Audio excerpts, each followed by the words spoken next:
Selamat pagi, Shalom jemaat yang dikasih Tuhan. Bapak Ibu yang diberkati Tuhan, minggu ini adalah minggu terakhir di tahun ini dan beberapa hari lagi kita akan menyongsong tahun baru. Bapak Ibu, kita bersyukur bahwa hari demi hari yang kita lalui itu semua karena anugerah Tuhan. Kita patut bersyukur karena Allah yang kita sembah itu adalah yang selalu memelihara kehidupan kita. Maka dari itu sebagai umat yang setia beribadah kepada Tuhan, mari kita menyembah Tuhan, mari kita menaikkan syukur kita di hadapan Tuhan. Mari kita menaikkan pujian yang terambil dari KPPK 309, Bapa di sorga hatiku bersyukur. Saya undang jemaat untuk bangkit berdiri.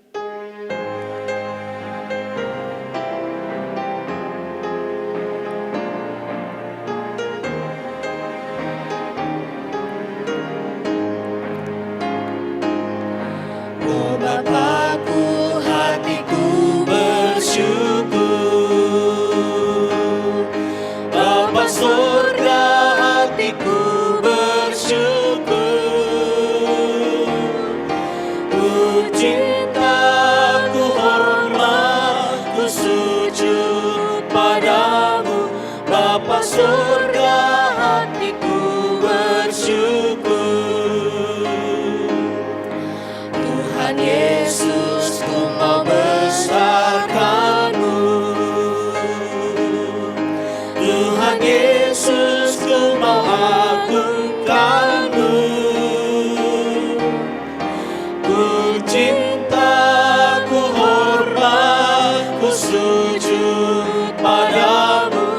Tuhan Yesus, ku mau agungkan-Mu. Pujikan baitnya yang ketiga, Roh Kudus menghibur hatiku.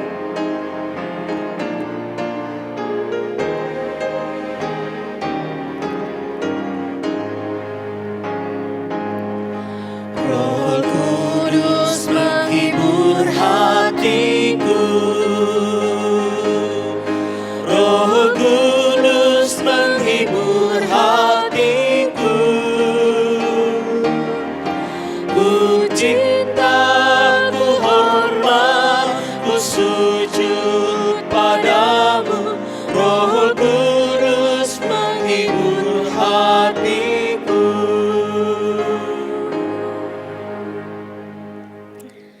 Bapak Ibu yang dikasih Tuhan, nats pembimbing kita pada pagi hari ini terambil di dalam Ibrani 13 ayatnya yang ke-6. Demikianlah bunyi firman Tuhan. Sebab itu dengan yakin kita dapat berkata, Tuhan adalah penolongku, aku tidak akan takut. Apakah yang dapat dilakukan manusia terhadap aku? Mari setiap kita mengambil waktu bersatu teduh sejenak.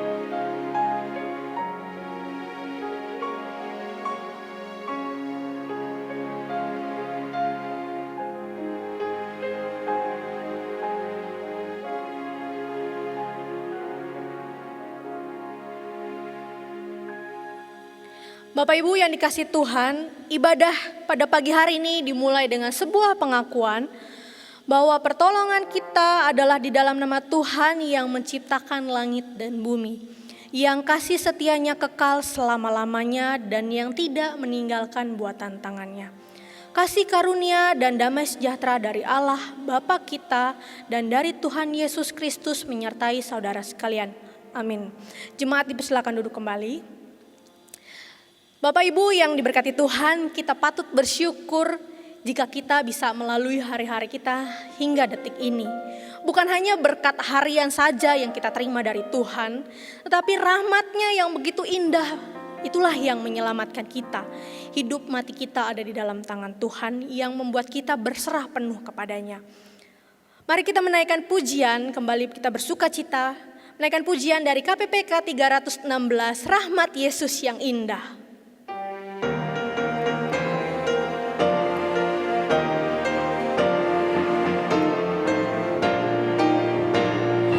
Rahmat Yesus yang indah, hapuskan dosaku,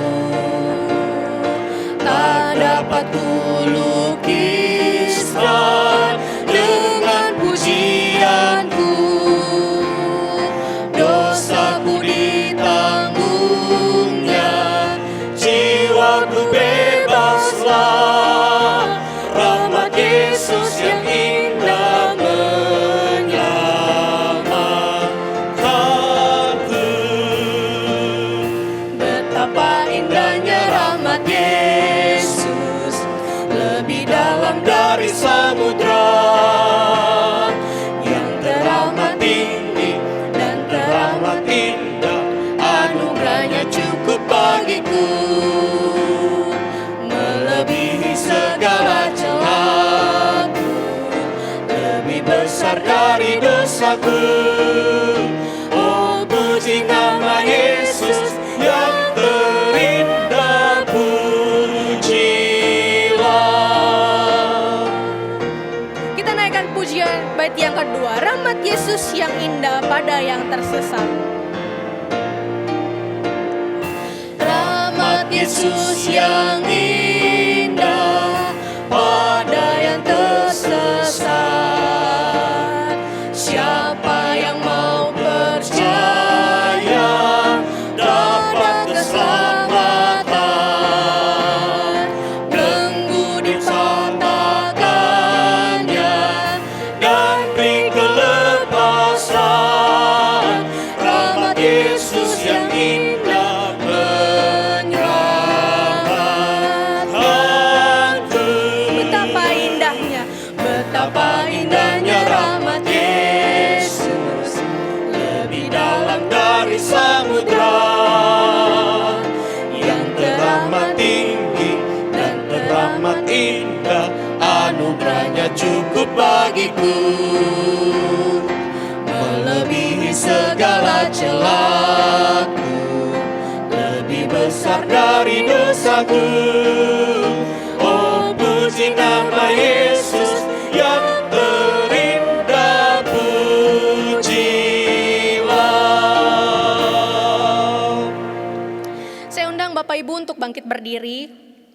Mari bersama seluruh umat Tuhan di segala waktu dan tempat kita mengikrarkan pengakuan kita, pengakuan iman rasuli. Aku percaya kepada Allah, Bapa yang Maha Kuasa, Khalik langit dan bumi, dan kepada Yesus Kristus anaknya yang tunggal Tuhan kita, yang dikandung dari Roh Kudus, lahir dari anak darah Maria, yang menderita sengsara di bawah pemerintahan Pontius Pilatus, disalibkan, mati dan dikuburkan, turun ke dalam kerajaan maut. Pada hari yang ketiga, bangkit pula dari antara orang mati, naik ke sorga, duduk di sebelah kanan Allah, Bapa yang Maha Kuasa. Dan dari sana ia akan datang untuk menghakimi orang yang hidup dan yang mati. Aku percaya kepada Roh Kudus, gereja yang kudus dan am, persekutuan orang kudus, pengampunan dosa, kebangkitan tubuh dan hidup yang kekal. Bapak Ibu dipersilakan duduk kembali. Mari kita bersatu di dalam doa. Tuhan, kami bersyukur bahwasannya Allah yang kami sembah adalah Allah yang konsisten, Allah yang selalu memberikan kehidupan di dalam kehidupan kami. Tuhan, terima kasih untuk begitu banyak kasih dan anugerah Tuhan yang melimpah di dalam hidup kami. Hingga detik ini kami bisa melalui hari-hari kami, Tuhan. Dan beberapa hari lagi kami akan menyongsong tahun baru. Tuhan, kiranya Engkau boleh memberikan kami sukacita, meskipun di tengah kondisi seperti ini, tapi tidak menyurutkan suasana hati kami untuk menyambut masa depan di tahun 2021. Dan Tuhan, kami juga berdoa untuk jemaat-Mu Tuhan, ketika kami menyongsong tahun 2021, kiranya kami sebagai umat-Mu terus memiliki iman yang lebih lagi kepada Tuhan. kami sebagai umat Tuhan lebih lagi memiliki kerinduan terhadap Tuhan. Tuhan, biarlah itu boleh menjadi resolusi kami di tahun depan nanti Tuhan. Inilah doa kami Tuhan, dan kami juga berdoa Tuhan di mana kami juga masih di sekitar kami masih terkena wabah Corona ini Tuhan. Kiranya kami berdoa untuk pemerintahan kami, Engkau berikan mereka hikmat Tuhan, dan juga para saintis yang terus berupaya menciptakan vaksin untuk menangkal virus ini. Kiranya Tuhan boleh berikan mereka kemampuan, pertolongan dari Tuhan supaya mereka mampu menciptakan vaksin ini Tuhan. Dan juga Tuhan, dalam kondisi seperti ini, kiranya gereja itu menjadi komunitas Kristen yang semakin dimurnikan bahwasannya Allah tetap hadir meskipun di tengah kondisi kami yang seperti ini Tuhan. Dan biarlah kami terus boleh berpengharap di dalam Tuhan.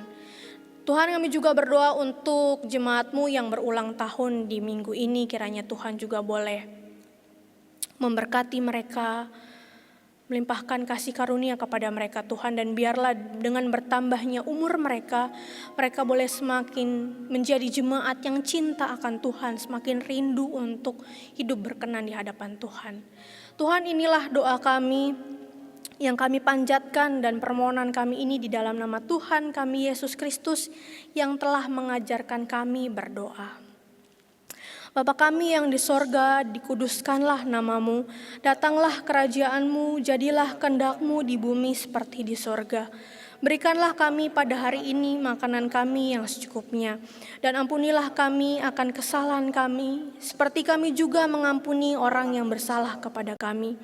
Dan janganlah membawa kami ke dalam pencobaan, tetapi lepaskanlah kami daripada yang jahat. Karena Engkaulah yang empunya kerajaan dan kuasa dan kemuliaan sampai selama-lamanya. Amin. Jemaat masih dengan tetap bangkit berdiri, mari kita menaikkan pujian hormat diberi.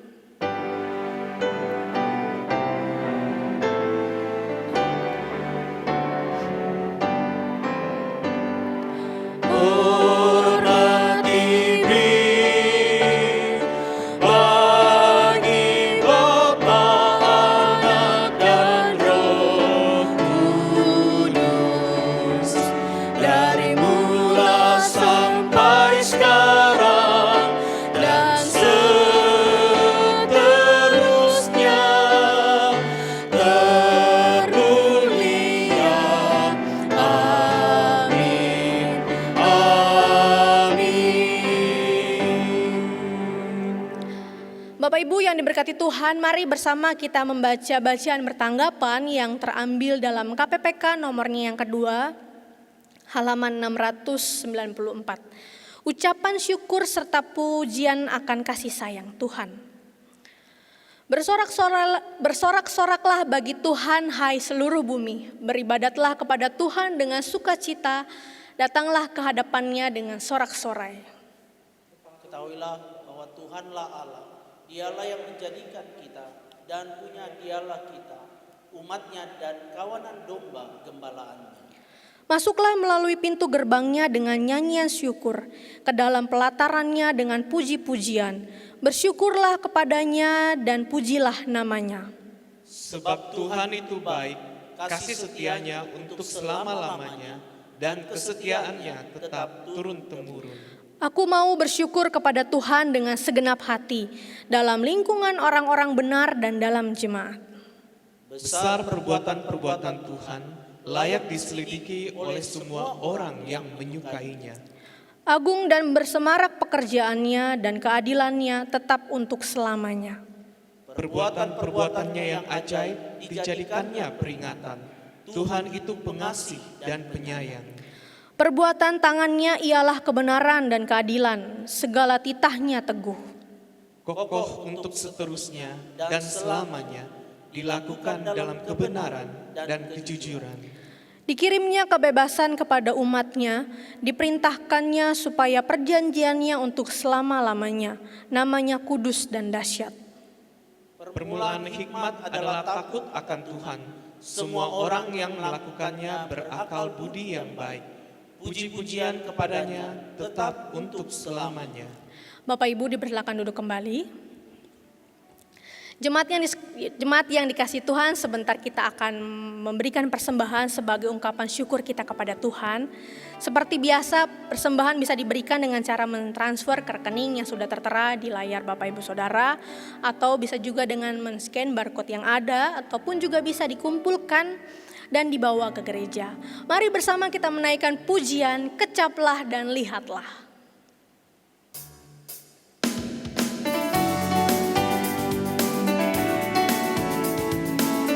Kecaplah dan lihatlah betapa baiknya Tuhan itu. Kecaplah dan lihatlah betapa baiknya Tuhan itu. Rasakan dan nikmati kasih setia Tuhan. Kecaplah dan lihatlah. Kecaplah dan lihatlah betapa baiknya Tuhan itu. Rasakan dan nikmati kasih setia Tuhan. Syukur bagimu Tuhan, segala hormat bagimu Tuhan. Allah yang mengasihiku, Allah yang memeliharaku. Syukur bagimu, syukur bagimu Tuhan, segala hormat bagimu Tuhan. Allah yang mengasihiku, Allah yang memeliharaku selamanya.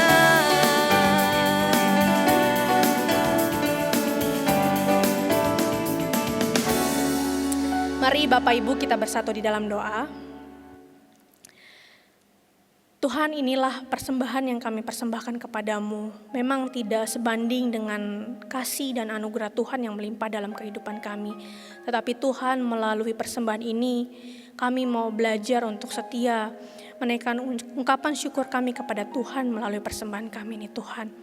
Dan kiranya juga jemaat Tuhan di tempat ini, Engkau boleh berkati setiap pekerjaan mereka, usaha mereka Tuhan, ataupun bahkan juga mungkin yang belum mendapat pekerjaan, sedang mencari pekerjaan, kiranya juga Tuhan boleh menolong mereka.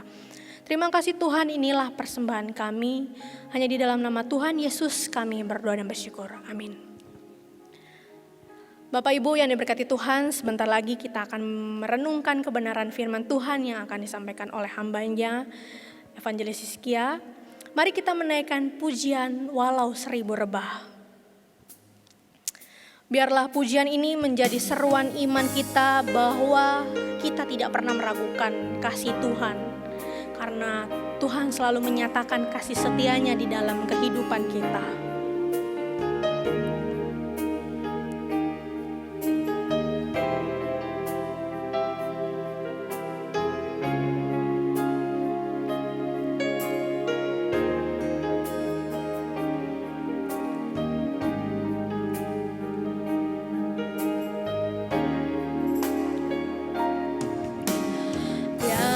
Pernah ku ragukan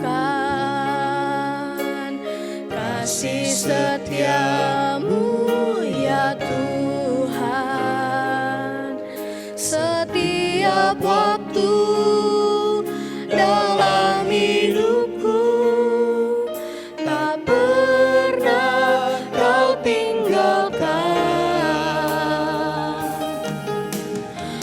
Meski langit tampak suram, awan gelap pun menghadang. Hadapi badai, lewati gelombang, tak pernah kau tinggalkan diriku. Walau 1000 rebah, walau 1000 rebah di sisiku, kau tetaplah Allah penolongku. Walau 1000 rebah di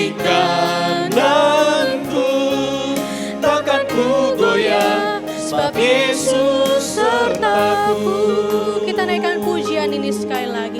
Tiada pernah kami ragukan kasih setia Tuhan. Tiada pernah ku ragukan kasih setiamu ya Tuhan. Setiap waktu dalam hidupku tak pernah kau tinggalkan. Meski langit tampak suram, awan gelap pun menghadap, hadapi badai, lewati gelombang, tak pernah kau tinggalkan diriku.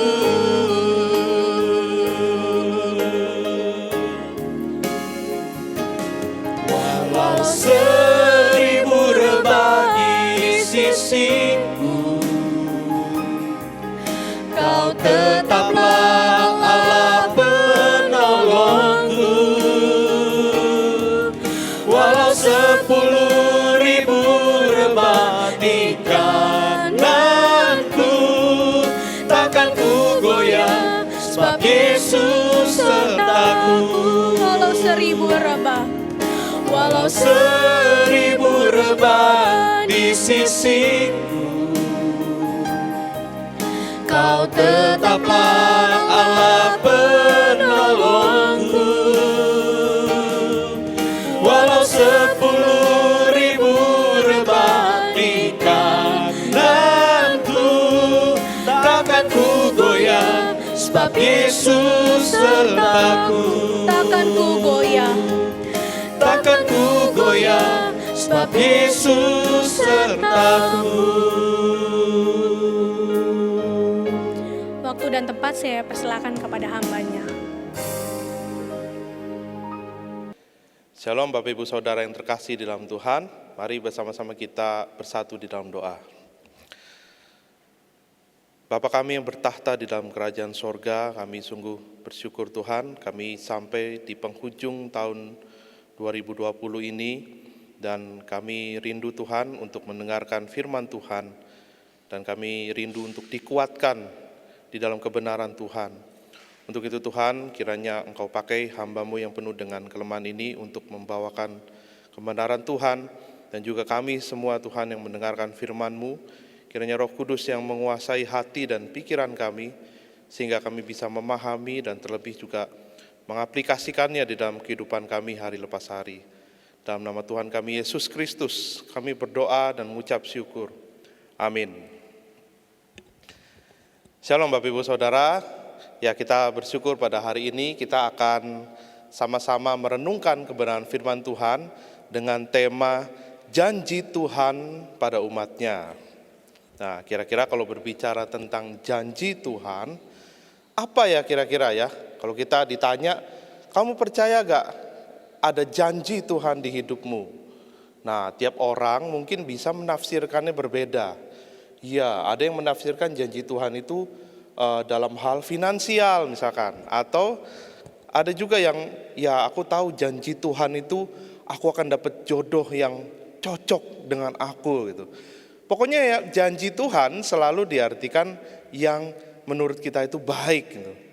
Tapi apakah benar itu merupakan janji Tuhan yang spesifik yang diberikan Tuhan pada kita, masing-masing kita, anak-anak Tuhan? Nah, saat ini Bapak Ibu Saudara, kita bisa lihat di slide-nya ya, ada gambar seorang hamba Tuhan ya sedang seperti ini ke layar kaca TV atau YouTube biasanya ya. Jadi apa yang dilakukannya? Dia sedang mengusir virus corona. Apakah bisa ya demikian ya? Jadi saya memberi satu tulisan di atas itu, Mazmur 91 versus COVID-19.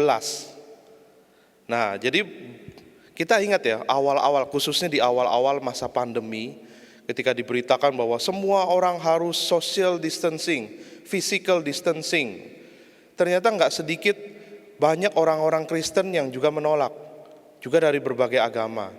Semua langsung pasang kuda-kuda untuk melawan virus corona, termasuk kekristenan. Jadi seperti ini digambar, jadi diusir, ditengking virus corona. Bahkan banyak yang menggali kemudian dari Mazmur 91 ini. Mazmur 91 isinya apa nanti kita akan baca ya. Tapi ini dikaitkan erat dengan kehadiran COVID-19.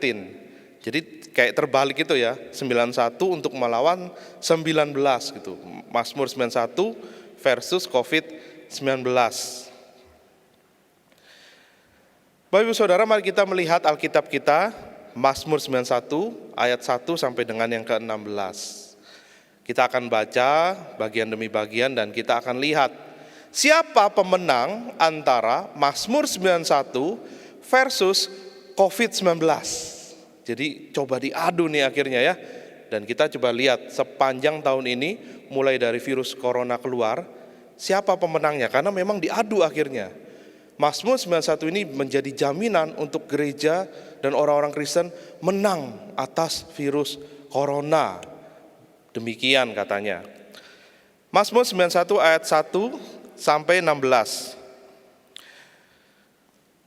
Orang yang duduk dalam lindungan yang maha tinggi dan bermalam dalam naungan yang maha kuasa akan berkata kepada Tuhan, tempat perlindunganku dan kubu pertahananku, Allahku yang kupercayai.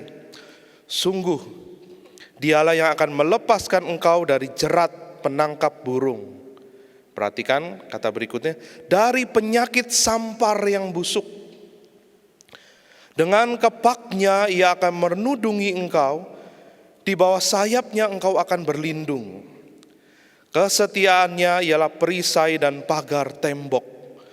Engkau tak usah takut terhadap kedahsyatan malam, terhadap panah yang terbang di waktu siang, terhadap penyakit sampar yang berjalan di dalam gelap, terhadap penyakit menular yang mengamuk di waktu petang.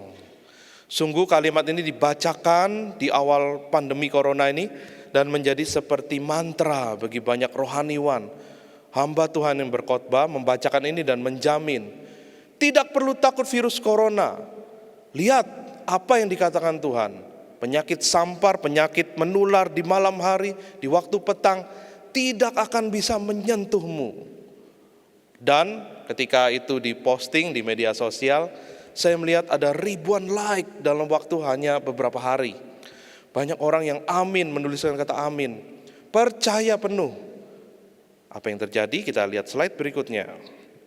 Siapa yang menang? Mazmur 91 atau COVID-19. Pada kenyataannya Bapak Ibu Saudara, ya, kita lihat seperti di gambar itu banyak sekali juga orang Kristen ya, yang kena virus corona dan bahkan banyak yang meninggal di berbagai negara di dunia. Jadi pertanyaannya siapa yang menang? Mazmur 91 atau COVID-19? Jangan dijawab dulu, kita baca ayat berikutnya. Walau 1.000 orang rebah di sisimu dan 10.000 di sebelah kananmu, tetapi itu tidak akan menimpamu. Engkau hanya menontonnya dengan matamu sendiri dan melihat pembalasan terhadap orang-orang fasik. Sebab Tuhan ialah tempat perlindunganmu, yang maha tinggi telah kau buat tempat perteduhanmu. Malapetaka tidak akan menimpa kamu dan tulah tidak akan mendekat kepada kemahmu. Sebab malaikat-malaikatnya akan diperintahkannya kepadamu untuk menjaga engkau di segala jalanmu. Mereka akan menatang engkau di atas tangannya, supaya kakimu jangan terantuk kepada batu. Singa dan ular tedung akan kau langkahi, engkau akan menginjak anak singa dan ular naga. Amin Bapak Ibu Saudara. Dan ketika ayat ini dipertarungkan sekali lagi kepada virus corona, apa yang terjadi?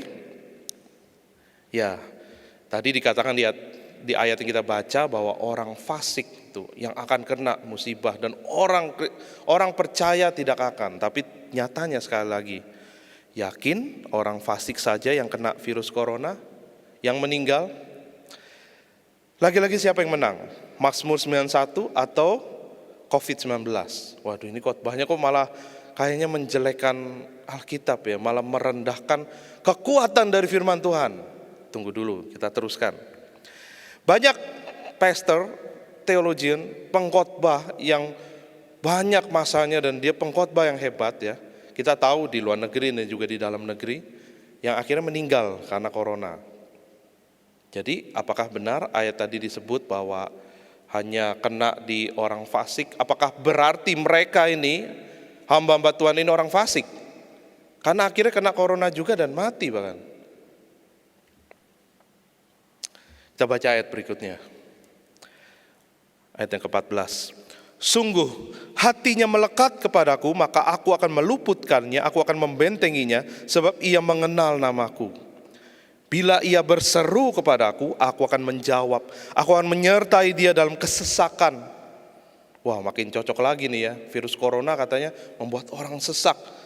Nah ini janjinya sama. Aku akan menyertai dia dalam kesesakan. Aku akan meluputkannya dan memuliakannya. Dengan panjang umur akan kukenyangkan dia. Dan akan kuperlihatkan kepadanya keselamatan daripadaku. Bapak Ibu Saudara, berani dan rekan rohaniwan untuk membacakan ayat yang sama ini kepada keluarga korban dari virus corona.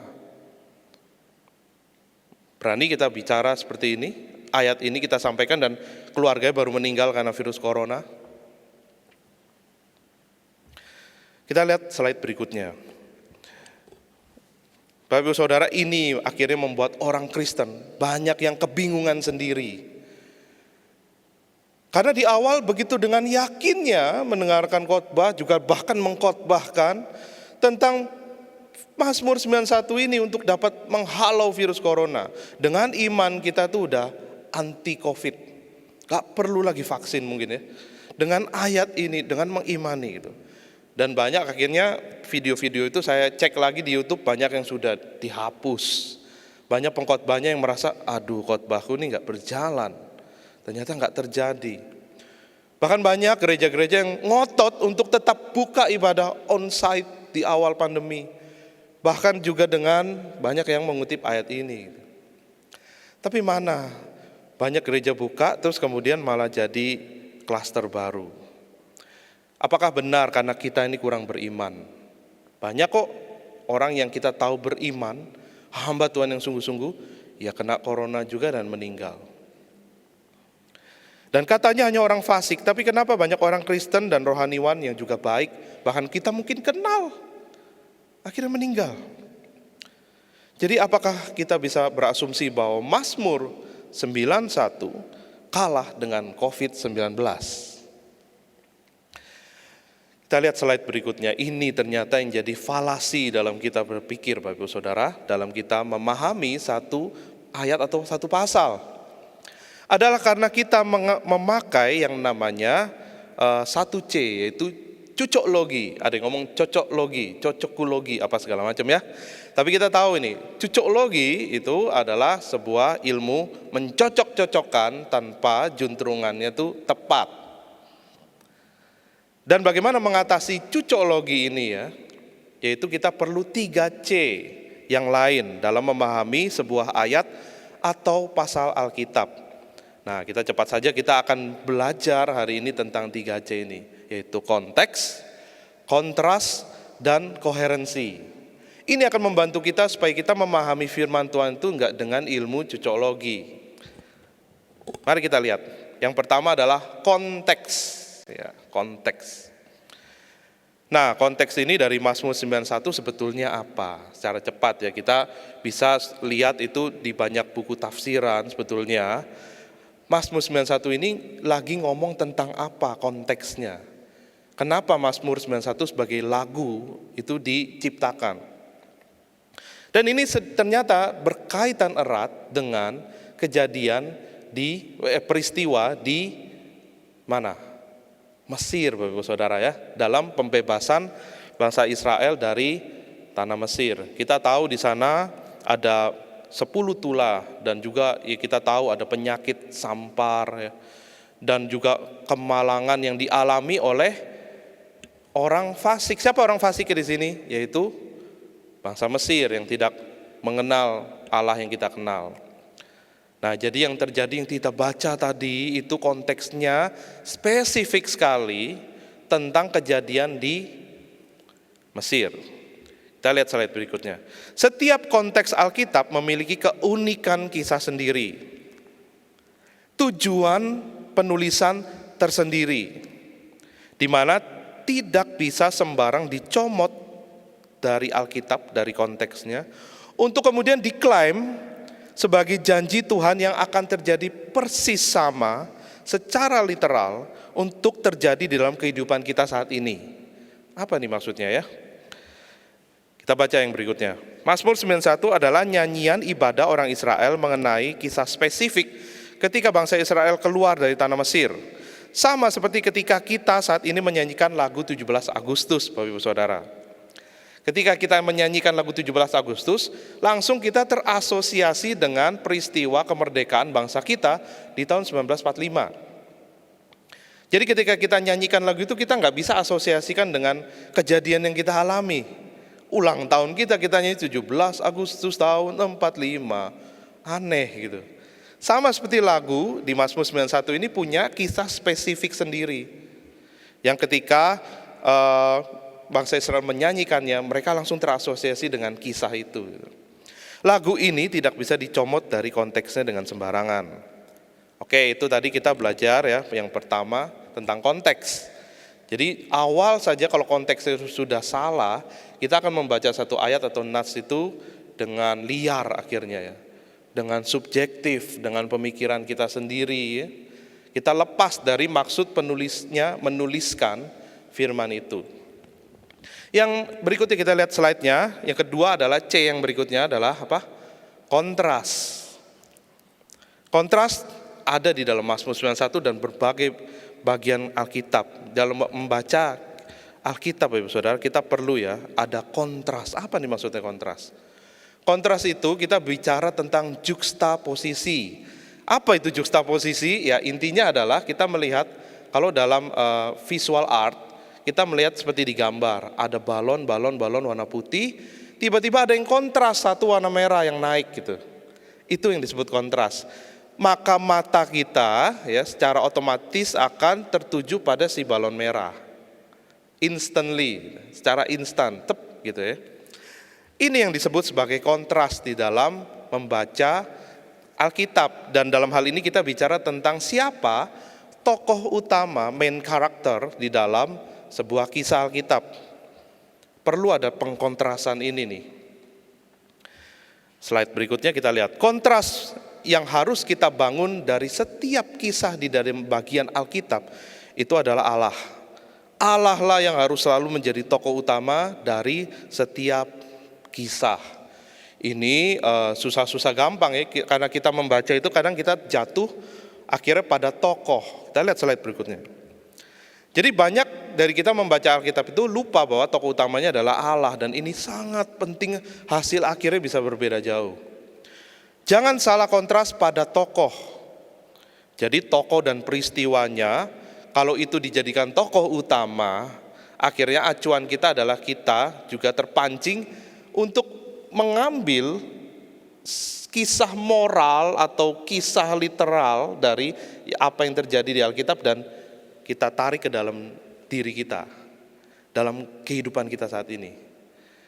Ya, jadi tokoh dan peristiwa yang kita baca menjadi saya saat ini. Itu sebuah langkah yang terburu-buru dalam memahami Alkitab. Seperti di gambar kita lihat ada gambar Daud dan Goliat. Dan banyak kalimat-kalimat di internet ya, di media sosial yang dengan coba memotivasi orang-orang Kristen bicara begini. If there is a Goliath in front of you, that means there is a David inside of you. Jadi kalau kamu, dikatakan ini, jadi kalau ada Goliat di depanmu, maka berarti ada Daud di dalam dirimu. Apa artinya? Artinya adalah gini, akhirnya banyak ya penggalian Alkitab, khotbah-khotbah yang mensuggest orang untuk melihat masalah di hidupnya itu sebagai Goliatnya. Entah itu siapa, mantannya jadi masalahnya, mertuanya, siapapun gitu ya, itu Goliat. Atau halangan dalam bisnis, karir, pekerjaan, kuliah, dosennya bahkan yang killer, itu dibilang sebagai Goliat di hidupnya. Pembuli, preman, penjahat yang masuk ke rumah dan lain sebagainya, Goliat di hidupnya. Dan aku ini Daud, aku pasti menang.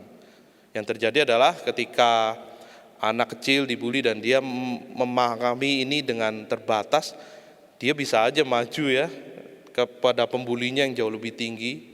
Dan dia bilang, aku datang dalam nama Tuhan. Buk, langsung mukanya babak belur. Di mana Tuhan?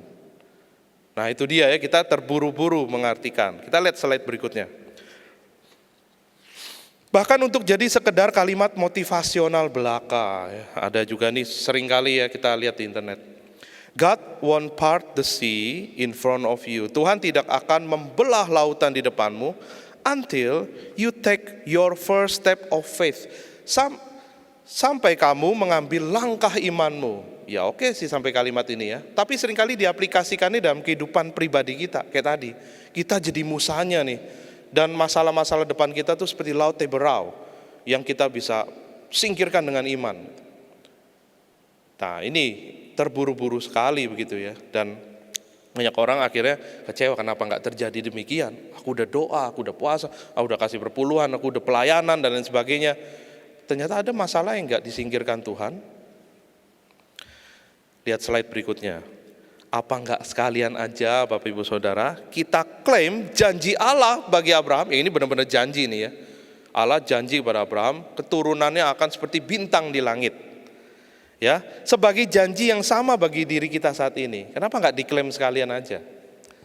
Tapi nyatanya banyak orang Kristen yang taat ya, yang baik, juga bisa enggak punya keturunan.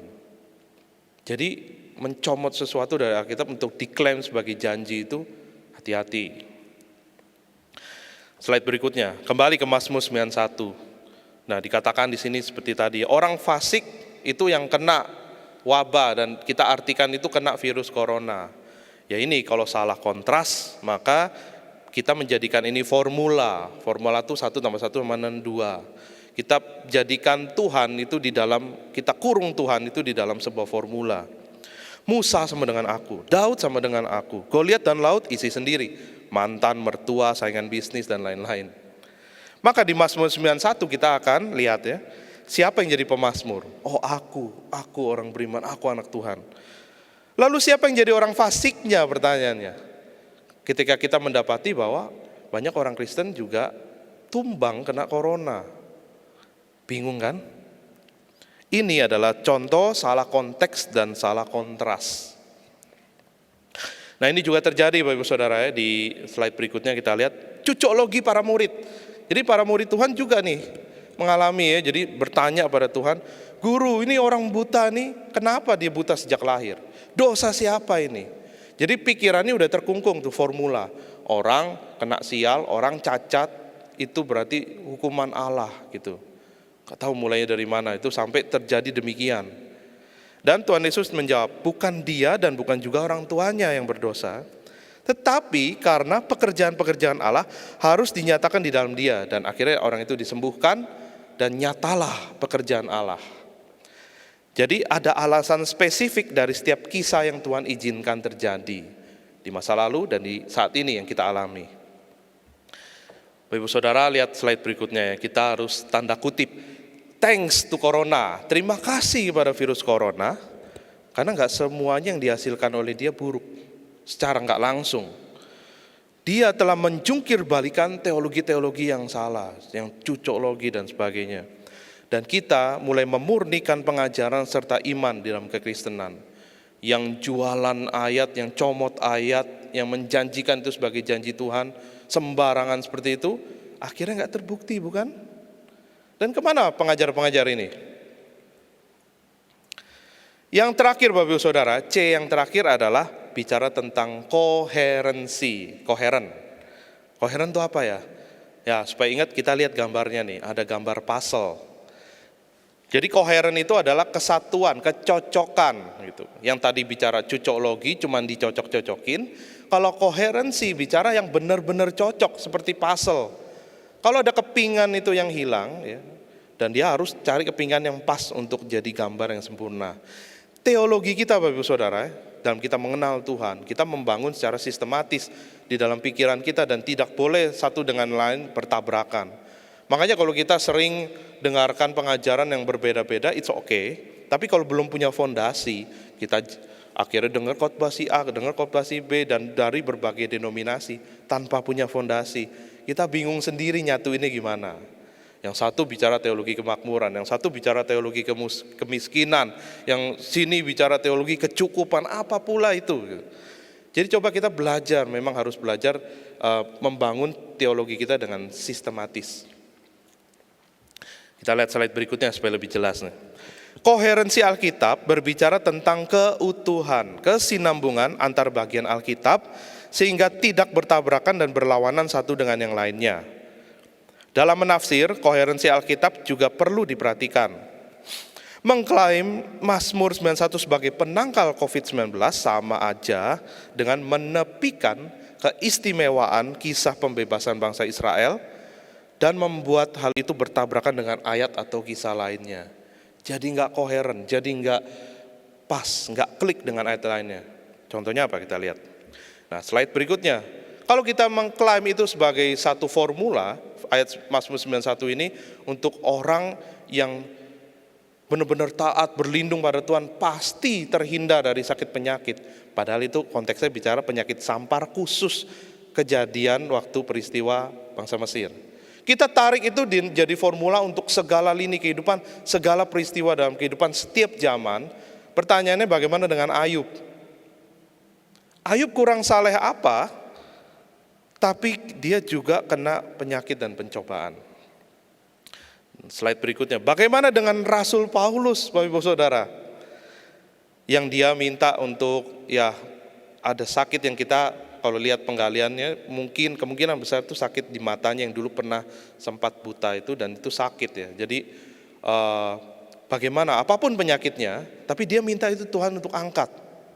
Tapi jawaban Tuhan, cukuplah kasih karuniaku bagimu, sebab justru dalam kelemahanlah kuasaku menjadi sempurna. Nah, ini berlainan juga nih ya. Kalau kita tabrakin tadi formula yang pemahaman yang tadi cocoklogi, nggak cocok dengan yang ini gitu. Kenapa Rasul Paulus jadi kayak nggak dikasihi Tuhan gitu. Slide berikutnya. Bagaimana juga dengan Stefanus yang menjadi martir, mati di rajam batu. Kalau tadi dibilang kita diberkati berumur panjang ya, itu kan konteksnya sebetulnya konteks bangsa Israel yang lagi dipimpin keluar dari Mesir. Kita tarik ayat itu jadikan janji Tuhan bagi kita. Ya Stefanus ini berarti nggak dapat janji Tuhan dong. Itu nggak cocoknya kan? Bagaimana juga dengan para murid Yesus yang kita tahu matinya beragam, cara Tuhan ambil nyawanya dengan mengerikan bahkan. Apakah para murid Tuhan Yesus yang setia-setia ini juga nggak mendapatkan janji Tuhan? Karena akhirnya harus mati syahid, jadi martir. Makanya kita nggak bisa pahami Mazmur 91 itu dengan yang tadi itu. Karena akan bertabrakan.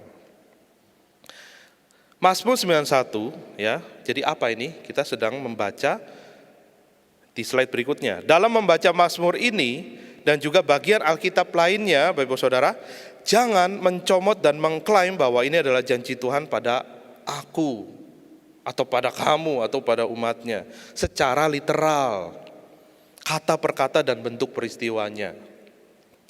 Namun, dari nyanyian Mazmur 91 ini, kita kembali melihat sebuah kisah di mana Allah sebagai tokoh utama itu sedang berkarya dalam kisah epik bangsa Israel keluar dari tanah Mesir, membebaskan bangsa Israel dari Mesir, dan ya Allah yang sama juga akan ada di dalam kisah-kisah kehidupan kita dengan cara yang bisa berbeda. Jadi sekali lagi jangan terkecoh dengan tokoh dan peristiwa, tapi kita lihat tokoh utama tetap Allah. Kita harus mendapati Allah sebagai tokoh utama. Jadi ini slide berikutnya kita lihat ya. Kisah yang berbeda dengan Allah yang sama Bapak Ibu Saudara. Itu indahnya. Jadi memahami Mazmur 91 ini seperti demikian. Pahami dia sebagai sang tokoh utama di dalam setiap kisah. Di masa lalu, di masa kini, dan bahkan di masa depan. Jadi apa janji Allah pada umatnya? Bahwa di dalam setiap kisah hidup kita, Bapak Ibu Saudara, meskipun berbeda-beda peristiwanya, ada Allah yang sama yang akan menyertai kita. Bahkan Allah yang sama yang akan menjadi tokoh utama di dalam setiap peristiwa hidup kita. Pertanyaannya bagaimana kisah ini akan berlangsung dan berakhir? Ya ikuti saja. Di sanalah kita akan mengalami Tuhan dan mendapati pengalaman iman yang mendalam. Ini Bapak Ibu Saudara tantangan untuk kita ya. Jadi kita seringkali nggak sabar untuk mau dapat kepastian di dalam kehidupan. Maka apa yang terjadi di slide berikutnya? Banyak orang Kristen memaksakan dan mengklaim janji Tuhan lewat comot-comot ayat yang sebenarnya untuk menghilangkan rasa khawatir dan rasa takut dalam menghadapi ketidakpastian dalam kehidupan. Padahal justru di dalam ketidakpastianlah Tuhan acap kali hadir dan memenuhi janjinya. Janji bahwa Allah beserta dengan kita, menyertai, melampaui persoalan hidup dan mati kita. Jadi mari kita belajar untuk mengamini janji Tuhan. Justru Bapak Ibu Saudara, di tengah ketidakpastian kehidupan ini. Amin. Mari kita bersatu dalam doa. Ya Tuhan, kami sungguh bersyukur bahwa kami boleh terus belajar dan terus dimurnikan dalam pemahaman kami dan pengenalan kami akan Tuhan. Tuhan ampuni kami apabila kami banyak dari anak-anak Tuhan yang sejak awal pandemi corona justru melangkah jauh mendahului langkah Tuhan. Sehingga kami berani mengklaim janji Tuhan dengan sembarangan. Tapi Tuhan, kami bersyukur apabila justru melalui pengalaman pembelajaran ini, kami orang-orang Kristen, anak-anak Tuhan justru semakin mendalami tentang Tuhan, kebenaran Tuhan. Kami berdoa Tuhan agar melalui pandemi corona ini bukan justru semakin banyak orang Kristen yang patah dan kehilangan imannya, tapi justru melihat bahwa ini adalah peluang untuk kami boleh mengalami Tuhan lebih dalam lagi. Kami mengalami Tuhan yang tidak hanya hadir di dalam kepastian, kekokohan, kemenangan, tapi di dalam kegentaran kami Tuhan, di dalam kehancuran kami, kegagalan kami, kebingungan dan ketidakpastian hidup ini Tuhan. Kami boleh percaya Tuhan juga hadir dan kami mengalaminya sendiri di dalam kisah kami yang Tuhan izinkan terjadi. Berkati kami Tuhan dalam memasuki masa tahun baru 2021, banyak di antara kami merasa percuma saja mengharapkan yang baik, kami melihat yang buruk di tahun 2020.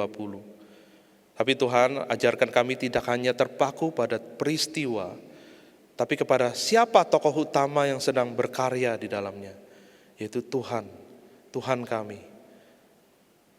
Sehingga kami boleh mengalami Tuhan lebih lagi. Sehingga iman kami semakin bertumbuh, dan kami boleh menceritakan pada anak cucu kami dalam perkenanan Tuhan, bahwa Tuhan hadir di dalam setiap peristiwa yang Engkau izinkan terjadi dalam kehidupan kami. Dalam nama Tuhan kami Yesus Kristus, kami berdoa dan mengucap syukur. Amin. Kita bersyukur di minggu yang terakhir dari tahun 2020 ini kita telah mendapatkan berkat firman Tuhan. Dan kita akan bersama-sama mengakhiri ibadah pada pagi hari ini. Saya undang jemaat untuk bangkit berdiri. Kita naikkan pujian doksologi, terima berkat Tuhan dan sambut dengan pujian amin.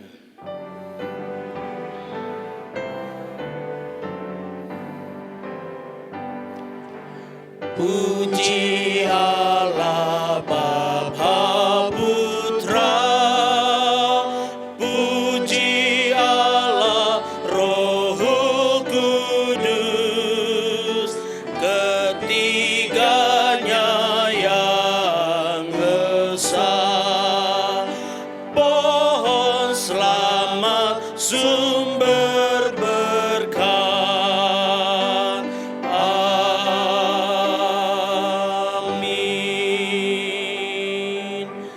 sidang jemaat yang dikasihi Kristus dan yang mengasihi Kristus, arahkanlah hatimu kepada Allah Tritunggal satu-satunya sumber berkat, dan terimalah berkat daripadanya. Kasih yang besar daripada Allah Bapa, kasih karunia dan damai sejahtera di dalam Allah Anak Tuhan kita Yesus Kristus, pertolongan pimpinan dan kasih persekutuan di dalam Allah Roh Kudus menyertai saudara-saudara sekalian hari ini dan bahkan sampai selama-lamanya. Amin. Amin. Amin.